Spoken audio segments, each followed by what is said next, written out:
Option buying strategy for beginner. यानी आप यदि एक बिगिनर हैं और अगर आप ऑप्शन बाइंग में एंटर होना चाहते हैं या ऑप्शन बाइंग कर रहे हैं तो सबसे स्ट्रेट और सिंपल स्ट्रेटजी आपके लिए क्या हो सकती है।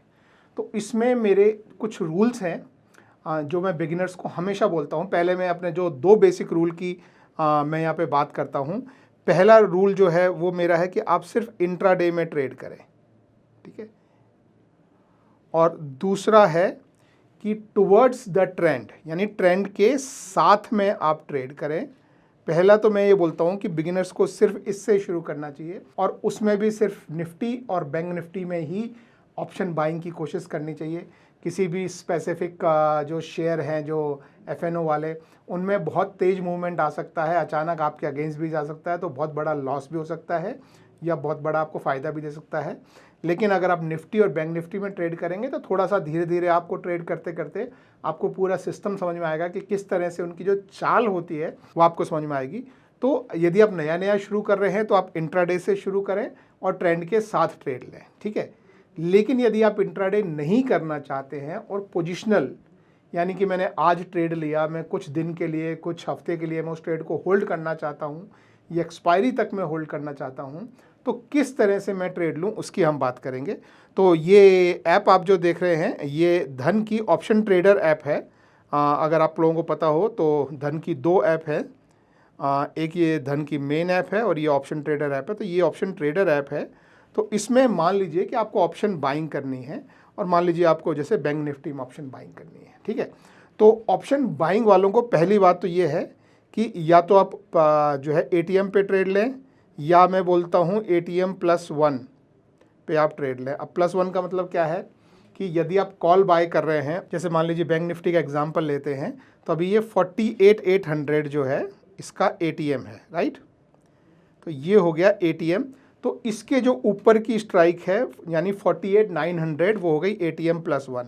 तो या तो आप 48,800 बाय करें या थोड़ा सा इन द मनी जाके कॉल को यानी 48,900 पे बाई करें। तो ये जो है ये बाइंग साइड है, लेकिन ये नेकेड बाइंग है। और नेकेड बाइंग आपको जब नेक्स्ट डे मार्केट खुलता है तो बहुत बड़ा गैप अप या गैप डाउन हो गया, गैप अप हो गया तो आपके फेवर में जा सकता है, लेकिन गैप डाउन हो गया तो आपको बहुत बड़ा नुकसान हो सकता है। और आज से कल पे जब आप पोजिशनल ट्रेड लेके जाते हैं, क्या होता है पोजिशनल ट्रेड, बहुत गंदी स्पेलिंग है, पोजिशनल लिखा है मैंने, ठीक है।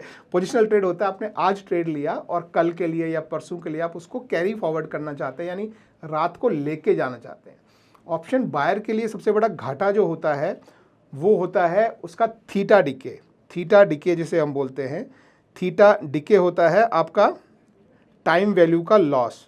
तो आज से कल के बीच में जैसे ही आज जिस प्राइस पे ख़त्म होगा, अगर कल अगले दिन मान लो बैंक निफ्टी उसी प्राइस पे खुलता है तो भी थीटा डिके की वजह से आपका जो प्राइस है, जो आपके कॉल मान लीजिए आपने बाय किया हुआ तो उसका प्राइस जो है गिर जाएगा। तो थीटा डिके की वजह से चाहे आप कॉल बायर हों चाहे पुट बायर हों, धीरे धीरे करके आपका प्राइस गिरता चला जाता है।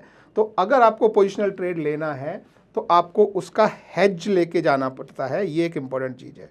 तो अब ये हेज कैसे लेते हैं, तो मान लीजिए यदि आपको लग रहा है कि मार्केट ऊपर जाएगा, आप बैंक निफ्टी में ट्रेड कर रहे हैं और मान लीजिए आप 48,800 का ही मान लीजिए आप कॉल बाय करके जा रहे हैं, ठीक है, आप इसको बाय करके जा रहे हैं। तो इसका हेज जो होता है वो होता है कि आप उससे थोड़ा सा ऊपर जाएंगे, लेट्स से 49,000, और यहाँ पे आप इसका कॉल जो है वो सेल कर देंगे। तो ये कॉल सेल करने में आप बोलेंगे कॉल सेल में तो बहुत पैसा लगता है, तो ये समझिए कि ये हेज्ड कॉल है। तो पहली बात तो आपको ये बाइंग में तो आपको प्योर कैश लगता है।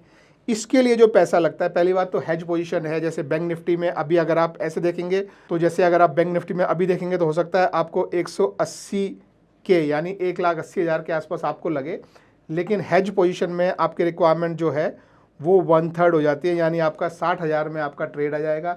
लेकिन वो 60,000 भी आपको कैश में रखने की ज़रूरत नहीं है। उस 60,000 में से 30,000 जो है वो आप आपके पास अगर कोई शेयर वगैरह है तो आप उनको प्लेज करके उनका मार्जिन ले सकते हैं, और 30,000 रिमेनिंग जो है वही आपको सिर्फ कैश रखना है। अगर कैश नहीं भी रखना है तो कुछ ऐसे डेट इंस्ट्रूमेंट होते हैं जिनको आप प्लेज करें तो उनसे जो प्लेजिंग का जो मार्जिन मिलता है उसको कैश इक्विवेलेंट बोलते हैं, यानी उसको कैश के बराबर माना जाता है। जैसे आरबीआई के बॉन्ड्स हैं या हमारे सॉवरेन गोल्ड बॉन्ड्स होते हैं या आपके जो लिक्विड फंड्स होते हैं, लिक्विड बीज वगैरह, अब उनको प्लेज करते हैं तो उनसे जो पैसा मिलता है वो यहाँ यूज़ हो सकता है, और नॉर्मल शेयर्स को आप प्लेज करते हैं तो यहाँ यूज़ हो सकता है। और ये वो प्लेजिंग है जिसमें आपको कोई इंटरेस्ट नहीं लगता है। प्लेज करते समय 20-30 रुपये लगता है, लेकिन उसके बाद कोई इंटरेस्ट नहीं। आप उसकी प्लेजिंग को हफ्ता, महीना, साल जितना भी रखना चाहें प्लेज करके रख सकते हैं। तो अगर आपके पास शेयर है तो आप हमेशा अपनी पोजीशन को हेज करके जाएं। जैसे मैंने आपको बताया, ये प्राइस में थोड़ा चेंज हो गया, मगर हम वही मान लेते हैं कि हम 48,800 का कॉल हमने बाय किया है। अब उसको ऊपर जाने से हमको फ़ायदा है, लेकिन अगर नीचे चला गया तो हमको लॉस हो जाएगा। तो हम यहाँ पे मान लीजिए 49,000 का कॉल जो है वो हम सेल करके चले जाते हैं। तो अभी क्या है, इसके दो बेनिफिट है। पहली बात तो अगर मार्केट बहुत नीचे भी चला गया तो आपको ये जो 200 रुपये का जो गैप है उसी का ही लॉस आएगा, तो आपका लॉस भी लिमिट हो जाएगा। और दूसरी बात, आपका जो थीटा डिके होता है यानी टाइम वैल्यू का जो डिके होता है वो, क्योंकि आपने एक कॉल बाय किया हुआ है, इसकी वजह से थीटा डिके हो रहा है आपको और उसका आपको लॉस हो रहा है। दूसरा कॉल आपने उसके ऊपर सेल किया हुआ है और उसमें थीटा डिके की वजह से आपको प्रॉफिट हो रहा है।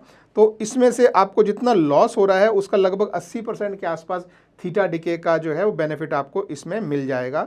तो ये थीटा डिके का बेनिफिट भी होता है आपको इसमें, और आपकी पोजीशन में जो अनलिमिटेड लॉस वाला जो स्कोप होता है वो भी कम हो जाता है। अब इसको हम समझते हैं कि ये स्ट्रेटजी दिखती कैसी है। तो आप ये अपना स्ट्रेटजी वाला जो सेक्शन है आप यहाँ पे आएंगे, यहाँ पर आकर आपके टॉप में ये प्री बिल्ड स्ट्रेटजी पे क्लिक कीजिए। यहाँ पे मैं अपना निफ्टी बैंक को सेलेक्ट कर रहा हूँ क्योंकि हम एग्जाम्पल निफ्टी बैंक ले रहे हैं और हम ये मान रहे हैं कि मार्केट ऊपर जाएगा, यानी हमारा व्यू जो है वो बुलिश है मान लीजिए, ठीक है।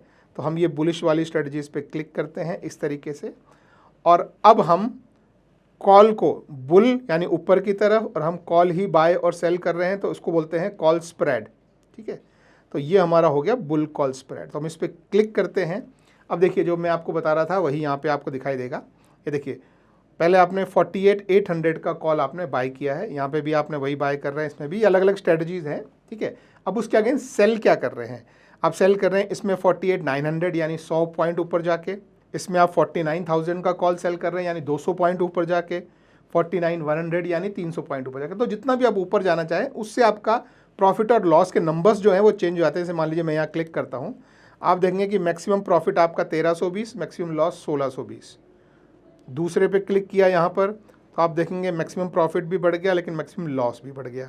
तीसरे पे क्लिक किया अपन ने यहाँ पे तो आप देखेंगे कि मैक्सिमम प्रॉफिट भी बढ़ गया, मैक्सिमम लॉस भी बढ़ गया। चौथे पे आप यहाँ क्लिक करेंगे तो आप देखेंगे कि मैक्सिमम प्रॉफिट भी बढ़ गया, मैक्सिमम लॉस भी बढ़ गया। तो आप कितनी रिस्क लेना चाहते हैं उसके हिसाब से आपका रिवॉर्ड भी बढ़ जाता है, ये आपकी रिस्क है।